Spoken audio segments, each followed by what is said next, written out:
Winter has a way of changing how everything feels. The air becomes colder, the streets grow quieter, the sky turns dark much earlier than we expect. In winter, life slows down whether we want it to or not.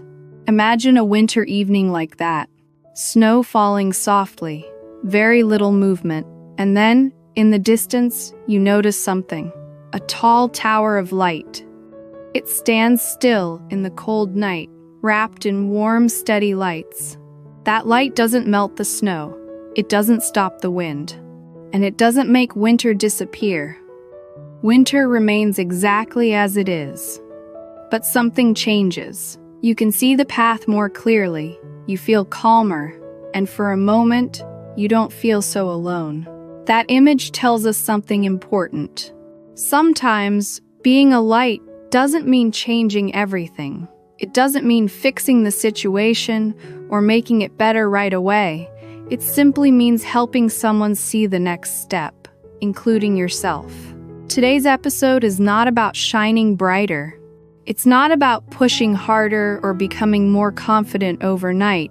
It's about something more sustainable. It's about learning how to keep your light on during slow seasons, during heavy moments, and during times when progress feels invisible, and about how to share that light with others without burning yourself out. Let's begin there. Before you try to support anyone else, there is one principle you need to understand clearly. You cannot be a light for others if your own light has been off for too long. This is not a motivational idea. It is a practical rule about energy. Many people misunderstand self-care. They think self-care means comfort, reward, or escaping responsibility. They associate it with taking breaks only after everything is done. But in self-improvement, self-care is not a reward. It is a core skill. Self-care is the skill of managing your energy so you can continue functioning with stability. Without this skill, people don't simply get tired. They become reactive, impatient, or emotionally unavailable. When energy is not protected, 3 common patterns appear. Some people push themselves until they are completely exhausted. They keep going because stopping feels like failure.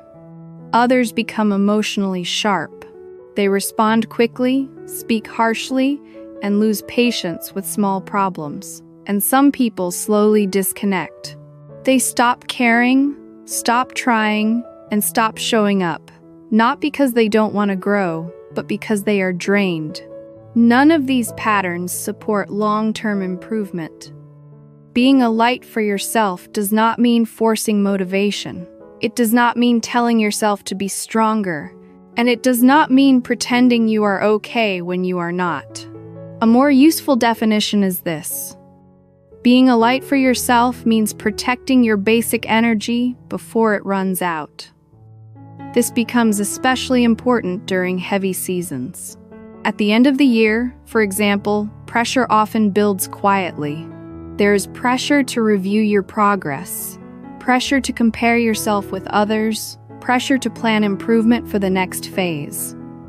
If this pressure is ignored, energy does not disappear suddenly. It leaks slowly, day by day, through overthinking, self-criticism, and constant mental tension. That is why self-care must be proactive, not reactive. So how do you apply this idea in real life? First, rest before exhaustion. Most people wait until they are completely drained before resting. At that point, recovery takes much longer. Rest is not a reward for finishing everything. It is maintenance that keeps the system working. This can be as simple as stopping earlier than planned or choosing sleep over productivity when energy is low. Second, change how you speak to yourself.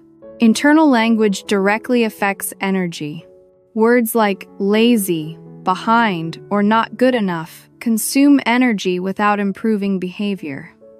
Neutral language works better. Saying today is slower or this is difficult keeps the system calm and functional. Self-improvement does not require harsh self-talk. It requires clarity. Third, lower the demand without lowering the care. During difficult seasons, expecting the same performance creates unnecessary strain. Reducing expectations is not giving up. It is adjusting pace to protect continuity. You can care deeply about your growth while asking less of yourself temporarily. These actions may look small, but together they prevent burnout. That is why self-care is not about comfort. It is about sustainability. Sometimes, self-care is simply not turning off your own light so you don't have to rebuild it later. If you learn this skill, you don't need dramatic recovery phases. You remain steady, present, and capable of growth over time. Once you learn how to protect your own energy, a new challenge appears. You still care about other people. You still want to be supportive, but you don't want to lose yourself in the process. This is where many people struggle. They believe that being helpful means being available all the time. They believe that caring means taking responsibility for other people's emotions. And they believe that setting limits is selfish. These beliefs are common and dangerous. Being a light for others does not mean carrying their problems. It does not mean fixing their situation. And it does not mean sacrificing your own stability. Healthy support requires boundaries. Boundaries are often misunderstood. They are not emotional walls. They are not rejection. And they are not a lack of empathy. Boundaries are guidelines that protect both people involved. A simple and useful principle is this: you are responsible for your presence, not for other people's outcomes. When someone is struggling, what they usually need first is not advice. They need emotional regulation. They need someone who is calm, someone who is steady, someone who does not add pressure or urgency. That is what light actually provides. Many people try to help by solving problems. They give suggestions, plans, and solutions. But problem solving consumes a lot of energy and often creates resistance. Presence works differently. Presence means staying with someone's experience without trying to control it. In real life, presence can look like listening without interrupting, acknowledging feelings without correcting them, allowing silence instead of filling it with advice. This type of support requires attention, but not overexertion. It keeps you connected without draining your energy. The next step is learning to set time and energy boundaries. You are allowed to decide how long you listen, how often you respond, how much emotional weight you can carry. Unlimited access is not kindness. It is unsustainable. Many people feel guilty when they set limits. They worry that they will disappoint others or seem uncaring. But boundaries do not reduce care.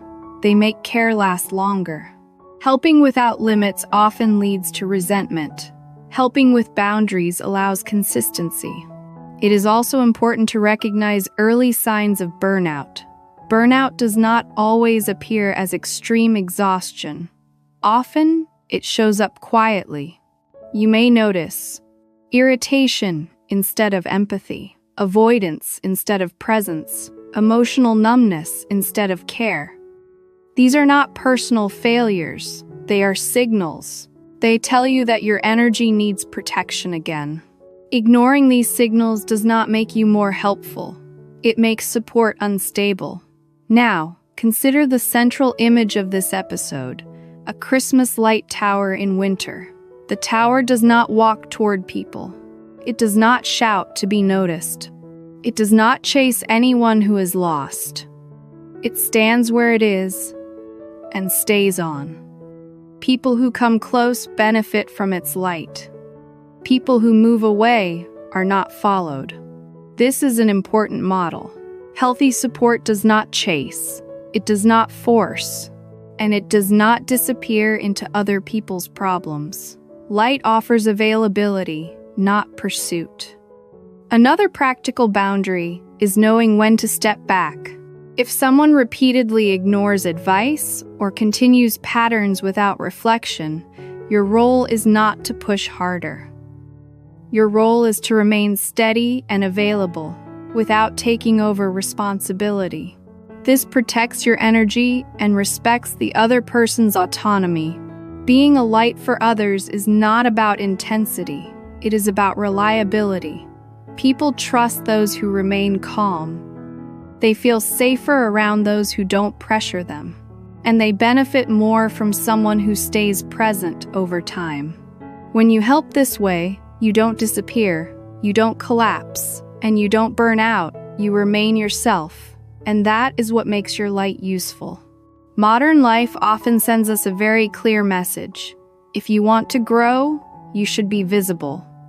If you want to improve, you should move fast. If you want to succeed, you should shine brighter than others. Over time, this message creates pressure. People begin to believe that progress must be loud to be real, that confidence must be obvious, and that if growth is quiet, it does not count. But this belief is not sustainable. In self-improvement, quiet light is not a weakness, it is a strategy. Quiet light means choosing consistency over intensity. It means stability instead of performance. And it means growth that you can maintain, not growth that burns you out. One reason quiet light works is that it reduces unnecessary pressure. When improvement becomes something you must show, a lot of energy is spent proving progress rather than creating it. You start asking questions like, am I doing enough? Does this look impressive? Will others notice? These questions drain energy. Quiet light removes the need to perform. You are allowed to grow privately, you are allowed to improve without announcing it, and you are allowed to move steadily instead of dramatically. This shift protects your energy. Another reason quiet light is powerful is that it creates psychological safety. Many people do not respond well to loud motivation. They already feel overwhelmed by expectations, deadlines, and comparisons. When motivation is aggressive, it increases resistance. When pressure is constant, effort becomes heavy. Quiet light offers something different. It offers calm, it offers predictability, and it offers a sense that growth is possible without urgency. This is especially important during long or difficult seasons. In winter, for example, nature does not grow loudly. Trees do not compete. Nothing rushes. Growth still happens, but quietly. Self-improvement works the same way. In practical terms, choosing quiet light means changing how you approach progress. Instead of trying to inspire everyone, focus on being reliable. Reliability builds trust in yourself and in others. Instead of intensity, choose clarity. Clear goals, clear limits, and clear expectations reduce mental strain. Instead of dramatic change, repeat small actions consistently. Small actions may feel insignificant in the moment, but repetition creates stability. Quiet light is also essential in relationships and leadership. People feel safer around those who remain steady. They trust those who do not compete for attention, and they learn more from people who model calm behavior. Loud confidence can be impressive, but steady presence is reassuring. When someone feels anxious, a calm person helps regulate the situation. When someone feels uncertain, a steady person creates grounding. This is the influence of quiet light. Now, return again to the image at the center of this episode. A light tower standing in winter. It does not flash to attract attention. It does not compete with other lights. And it does not change its behavior to be noticed. It simply stays on. That consistency is what makes it useful. If the light turned on and off, or moved constantly, or tried to follow people around, it would lose its purpose. Its value comes from being dependable, Self-improvement works the same way. When your habits are steady, your growth becomes predictable. When your pace is calm, your energy lasts longer. And when your progress is quiet, you stop measuring yourself against noise. Choosing quiet light also means changing how you measure success. Instead of asking, "Does this look impressive?" ask, "Can I keep doing this?" Instead of asking, "Am I ahead?"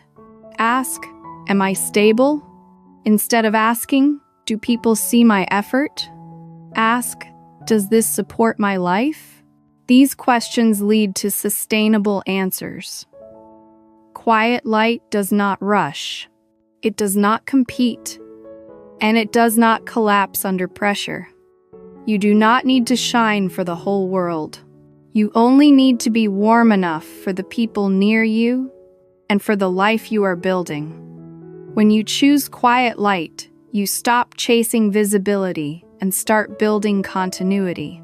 And that is how self-improvement becomes something you can live with, not just something you try to achieve. Before we close this episode, let's pause for a moment, not to feel more, but to understand more clearly. Self-improvement does not come from constant effort.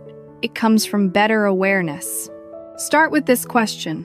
When your energy drops, what usually causes it first?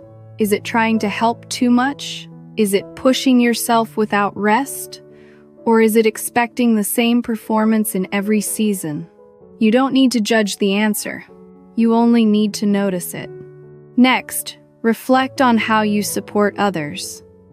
When someone around you struggles, do you immediately try to fix the problem? Or do you offer presence first? If helping others often leaves you tired or resentful, that is not a sign that you care too much. It is a sign that your boundaries need adjustment. Boundaries are not something you add after burnout. They are something you set before burnout appears. Now think about the idea of quiet light.